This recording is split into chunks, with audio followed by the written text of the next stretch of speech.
Good morning, Roger here from Habitat Architecture, helping you design spaces and connect the built environment with nature. Sorry it's been a while since I've last did a video. I have been super busy. We've had a few projects that have had really tight deadlines and just had to work through them and get things out the door. So I do apologise, however, hopefully I can fill you in on what's been going on, which is what I'm here to do today.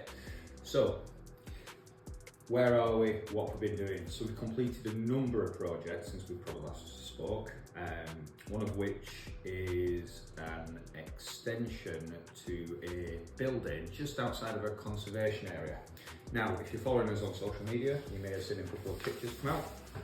This was a project. Quite proud of it. What you might have also seen on social media is how the clients participated in one of our virtual reality design consultation meetings.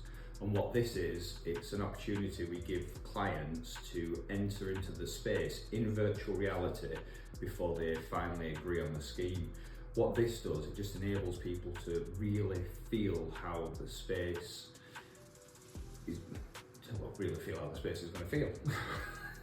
There's no other way of putting it, is there? They get to walk around the project, they get to experience the space for the first time, and it gives them a real sense of mass and scale. So instead of it just being on a plan, which we know a lot of people struggle to understand plans, bring that into 3D. As designers, I think sometimes we forget that. A lot of people just look at lines on paper and can't relate that to actual space. So what we aim to do is get them inside the building in virtual reality, and this enables them to decide if the kitchen space is big enough, if it's light enough, if it's too dark, if it's airy enough, how does it feel? And this allows us to then make changes based on those emotional responses rather than just, I think it looks all right, yeah.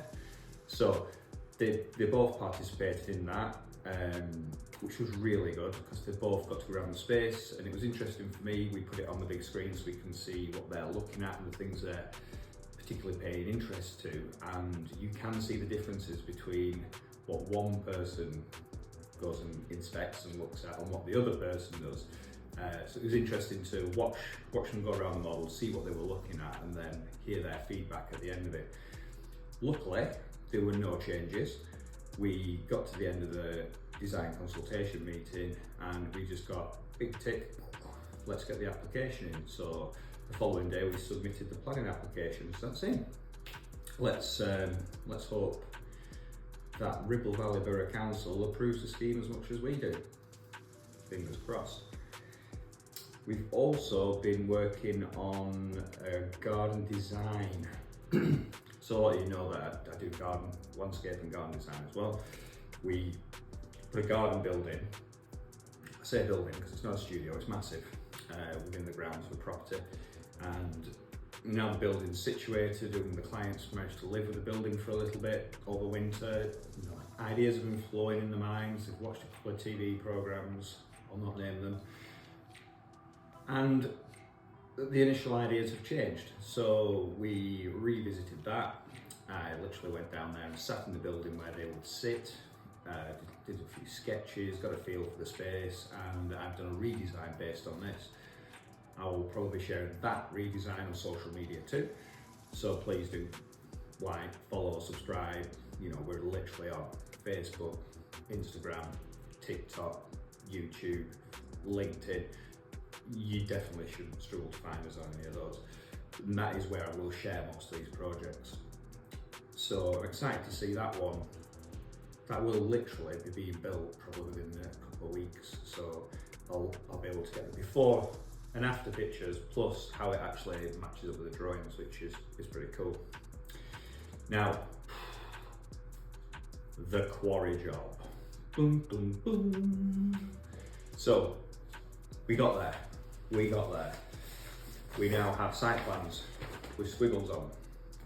I went out on site yesterday and met up with the contractor and the client, and we thought it was great. Well, good practice, I suggested it, to bring in the contractor early on. Collaboration is key in these sort of projects. We're going to be building an eco dwelling within a quarry.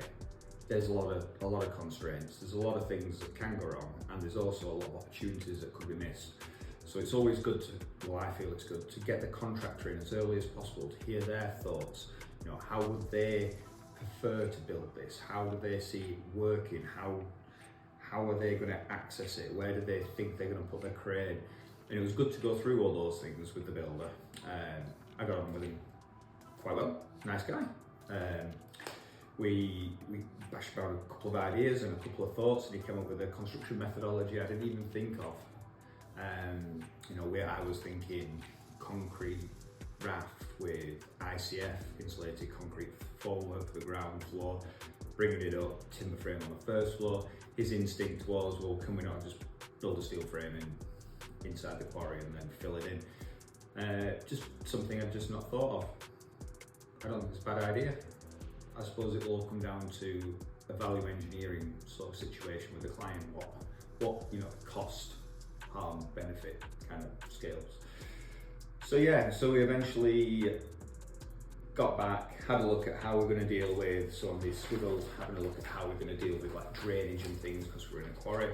We decided to elevate the building slightly, and we're going to use some sustainable drainage solution for the driveway, as well as using what are called bioswales. Bioswales are really cool. It's just a way that we create a flower bed that's allowed to fill with water and then percolate away. Now the good thing about these are, and I think everyone should use them everywhere, is we can put plants in there that utilise what's called phytoremediation, which is the ability to purify water. So imagine we've got this driveway, we've got vehicles coming on, bringing on road dirt, potentially engine dirt, oils. These plants, so if we drain into this bioswale, these plants have the ability to filter out all of these nasties and then just allow clean water to percolate back into the water table. Just think about that for a minute. That's a free way to clean water. Why doesn't everybody do it? Anyway, so yeah, that was really cool. So we've got all that information over to the ecologist, and she's working with it because obviously we've got wildlife ponds involved and all sorts at the minute, so that's cool.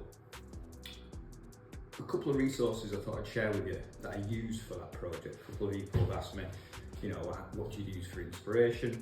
Now I don't know if you can see it, a bookcase just full of books. You know, and I use the obvious things like Google Images, Pinterest, House.